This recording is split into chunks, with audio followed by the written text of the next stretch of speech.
Mulki police ಠಾಣಾ ವ್ಯಾಪ್ತಿಯ ತೋಕೂರು ಶ್ರೀ ಸುಬ್ರಹ್ಮಣ್ಯ ದೇವಸ್ಥಾನದ ಪರಿಸರದಲ್ಲಿ ಸರಣಿ ಕಳ್ಳತನ ನಡೆದಿದ್ದು ಲಕ್ಷಾಂತರ ರೂಪಾಯಿ ಮೌಲ್ಯದ ನಗದು ದರೋಡೆಗೈದ ಪ್ರಕರಣ ವರದಿಯಾಗಿದೆ. ತೋಕೂರು ಶ್ರೀ ಸುಬ್ರಹ್ಮಣ್ಯ ದೇವಳದಲ್ಲಿ ಷಷ್ಠಿ ಮಹೋತ್ಸವದ ಪ್ರಯುಕ್ತ ಸ್ಥಳೀಯ ಸಂಘಟನೆಯ ವತಿಯಿಂದ ನಿನ್ನೆ ನಾಟಕ ಪ್ರದರ್ಶನವನ್ನು ಆಯೋಜನೆ ಮಾಡಲಾಗಿತ್ತು.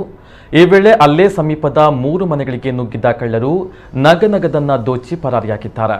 ತೋಕೂರು ಮಿಲ್ ಬಳಿಯ ರಾಮಚಂದ್ರ ಶೆಟ್ಟಿ ಎಂಬವರ ಮನೆಯ ಎದುರಿನ ಬಾಗಿಲಿನ ಬೀಗ ಒಡೆದು ಕಪಾಟನ್ನ ಜಾಲಾಡಿ ಸುಮಾರು 5 ಪವನ್ ಚಿನ್ನ ಹಾಗೂ 500 ರೂಪಾಯಿ ನಗದನ್ನ ಕಳ್ಳತನ ಮಾಡಿದ್ದಾರೆ.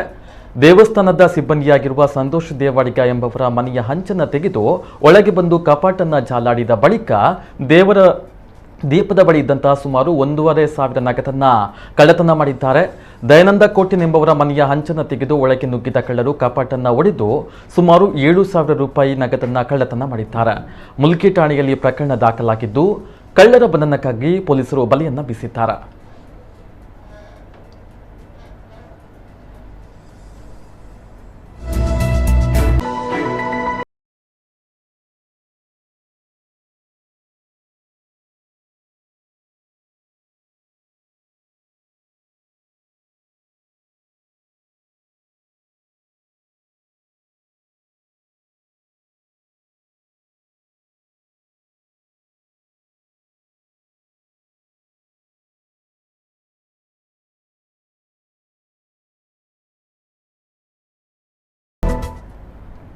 ಗೋದ್ರೇಜ್ ಕಪಾಟನ್ನ ಒಡೆದು ಅದರಲ್ಲಿ ಒಂದು ಕಪಾಟಲ್ಲಿದ್ದ ಒಂದು 58 ಗ್ರಾಮ್ ಒಂದು ನೆಕ್ಲೇಸ್, ಒಂದು ಕರಿಮಣಿ ಸರ, ಒಂದು ಜೊತೆ ಬೆಂಡೊಲೆ ಇದನ್ನ ಕೊಂಡೋಗಿದ್ದಾರೆ.